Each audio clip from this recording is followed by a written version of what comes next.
Right in the American heartland, a really fundamental question is being debated. Who gets to decide what your neighborhood looks like? Now, this isn't just some local dispute. We're talking about a major battle between state power and community control, and it could absolutely change where you live. So think about it.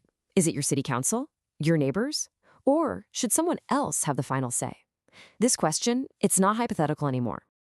In Indiana, this whole debate has just about reached its boiling point. Lawmakers there are getting ready to pass a bill that would fundamentally reshape communities across the entire state. And this isn't just about zoning permits or building codes, not at all. This is a real power struggle between two levels of government, and your home is basically caught right in the middle of it. Yeah, Indiana's state government is making a move to take control of key housing decisions. They're pretty much telling cities that their local authority is about to be drastically cut. It's a really bold move, and you know what? It's part of a bigger trend we're seeing all over the country. So, to really get what's driving this whole thing, we need to look at the housing squeeze that everyday Hoosiers, that's what folks from Indiana are called, are feeling. During the pandemic, Indianapolis saw double-digit rent growth. That's huge. It quietly made the state a lot less affordable, and that created the political pressure for the kind of radical changes we're seeing on the table today. Now, let's contrast this with the Sun Belt. While states like Florida and Texas were seeing this massive construction boom, which led to an oversupply and even price drops, Indiana's construction rate just flatlined. The result? It's simple economics, really. You've got steady demand and a stagnant supply, which means prices have nowhere to go but up. And as Sarah Coers over at Indiana University explains, this whole supply and demand mismatch has hit the middle-income workforce the hardest.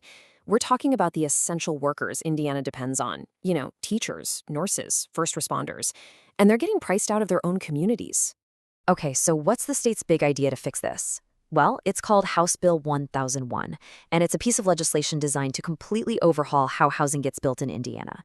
The absolute core of this bill is a concept called by right development. So what does that mean? It means if a project meets the existing zoning rules, boom, it gets an automatic green light.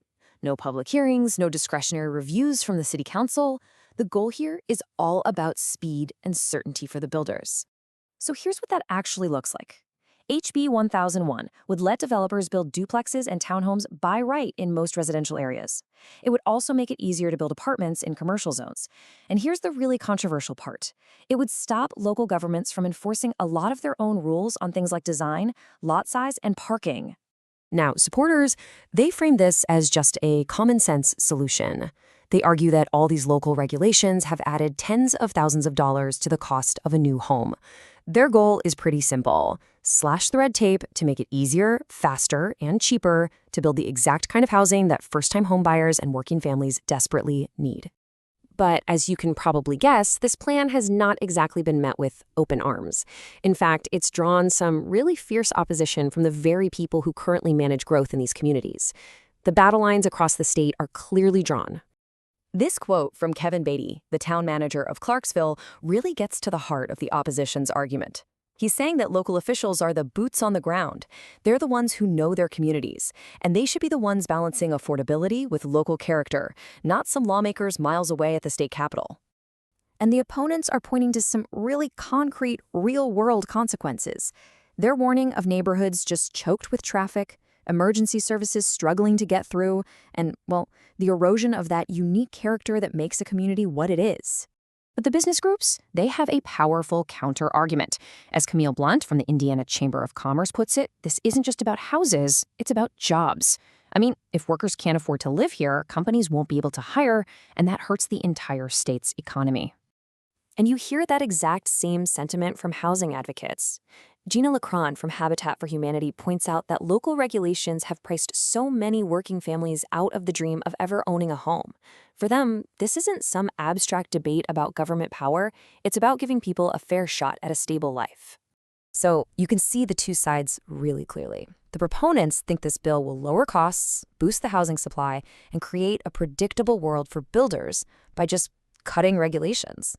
But the opponents argue it strips away their essential planning tools, ignores what's actually happening on the ground, shifts all the risk onto neighborhoods, and might just be trading long-term quality for some short-term savings. I mean, we're talking about two very different visions for the future. Now, it's really easy to see this as just an Indiana story, but it's so important to zoom out for a second and realize that this is basically a microcosm of a much larger fight happening all over the country. From blue states like California and Connecticut to red states like Texas and Florida, state governments are stepping in more and more to override local zoning. This whole state versus local battle over housing, it's gone national. And it's largely fueled by all those post-pandemic economic shifts that have just supercharged housing costs everywhere. There's this old political saying called Miles's Law, and it applies perfectly here. Where you stand depends on where you sit. Think about it. A local mayor is sitting in their town, and they're worried about sewer capacity and traffic. A governor is sitting in the state house, and they're worried about statewide economic growth and attracting new employers. They are looking at the exact same problem from completely different chairs. And this, right here, this is the key shift. State leaders don't see zoning as just a local issue anymore. They're now framing it as core economic policy. For them, making sure there's enough housing is just as fundamental as taxes or infrastructure when you're trying to attract big employers and keep the economy healthy. Which of course leaves us with the ultimate question. It's a fundamental conflict between two deeply held American values: the desire for local, democratic control over our own communities and the really pressing need for affordable housing for everyone. And when those two things clash, who should win? There's just no easy answer.